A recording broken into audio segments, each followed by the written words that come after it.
Welcome, everybody, to this episode of the Saving Civilization video podcast, where we create videos to educate the public about threats to humanity. Today, we'll provide an introductory review of disinformation, defining it and explaining why people believe in such phenomena. We will also look at those factors that affect our susceptibility to such propaganda and project what the future of disinformation may be like. Digital disinformation refers to the dissemination of deliberately false or inflammatory information using online platforms with the intent to influence belief, especially with regards to political matters. Disinformation can be created by state actors or by evil individuals. For example, Alex Jones's website InfoWars spread the conspiracy theory that the 2012 Sandy Hook elementary school shootings were faked. Misinformation, on the other hand, refers to the accidental creation or dissemination of such information.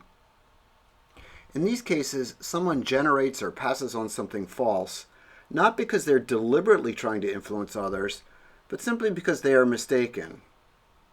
For example, somebody might see a tweet by a friend on gun control, and believing it is correct, will send it to their followers on Twitter. The digital platforms by which this information gets propagated is typically social media. The most mainstream examples being Facebook, Twitter, Instagram, and TikTok, used by more self-identified liberals. However, there are many others, including right-wing sites like Parler, Gab, Rumble, and Telegram. Why do people believe disinformation? Well, research shows that we first take in something we see or hear, and only in a secondary step do we evaluate it critically. In other words, our default assumption is to assume that we see something that is true. This might arise partly from our need to have successful conversations with others. If we were always questioning or critiquing what other people said, it would be difficult to get along. This second evaluative step has been found in neuroimaging studies to be localized to the ventromedial prefrontal cortex. People with damage to this area show an increased susceptibility to believe in a deceptive advertisement. It may also be the case that people who are more trusting and easily scammed have less activation in this region. Let's talk next about those factors that affect our susceptibility to disinformation. Sources are important. If news items come from a reputable source, we are more likely to believe it. If instead information comes from a less authoritative source, then we can discount it. However, viewers often forget the source. And source attribution for false online information is often deliberately obscured. Many of us just assume that it comes from a credible authority, especially if it is passed on to us from somebody that we trust. Processing fluency refers to how easily information is processed. Oftentimes, fluency is interpreted as evidence of truth. For instance, visual text that's easier to read by being presented in a high contrast, bolded typeface is judged to be more true than less clear versions. Emotions play a key role here. A large amount of research in psychology shows that more emotional and more arousing information is remembered better.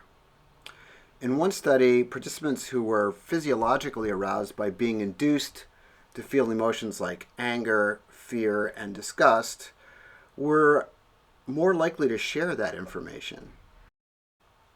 The type of information that we receive also affects gullibility. Tweets with images are more likely to be retweeted. There's also evidence to suggest that narratives, i.e. stories, are more likely to be believed. This is because stories create a sense of immersion, which inhibits skeptical reading. Narratives unfold in a chronological and a causal way, which is more easily remembered, and they also encourage integrative processing, which is less susceptible to analytic fact-checking. It's been found that stories can affect attitudes even when the participants are told that they are false. What is the future of disinformation? Well, augmented and virtual reality will become more common in the future, offering additional opportunities for bad actors to infiltrate our information space and put lies in front of our eyes. We will almost certainly see the use of artificial intelligence generative models like ChatGPT that can generate convincing text and will be adapted for malevolent use. These types of programs will ultimately replace bots, being able to carry on convincing conversations, posting and responding to content in ways that will be very difficult to differentiate from human.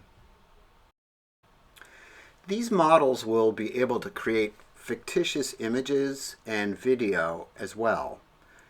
Smear campaigns will be easy to carry out by simply showing a candidate saying or doing something that he or she never did. These types of videos are an example of deep fakes, which is content that cannot be distinguished from real equivalents. A deepfake is defined as a video, photo, or audio recording that seems real but has been manipulated by AI. This technology can create talking faces, manipulate facial expressions, and synthesize speech. Here's an example of a deepfake showing Vladimir Putin.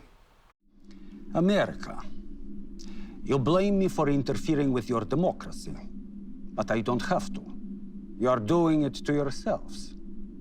Polling stations are closing. You don't know who to trust. You are divided. There are strings we can pull, but we don't have to. You are pulling them for us.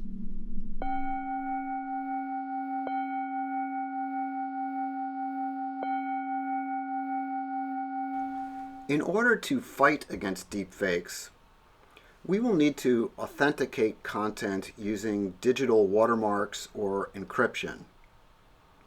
It is important that we act on this now and not wait for these fakes to proliferate.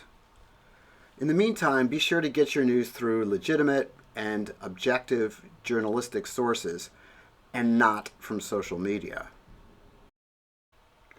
That concludes this session. Thanks everyone for watching. And please be sure to leave comments and feedback. We have many more videos on disinformation and other topics, so be sure to check those out.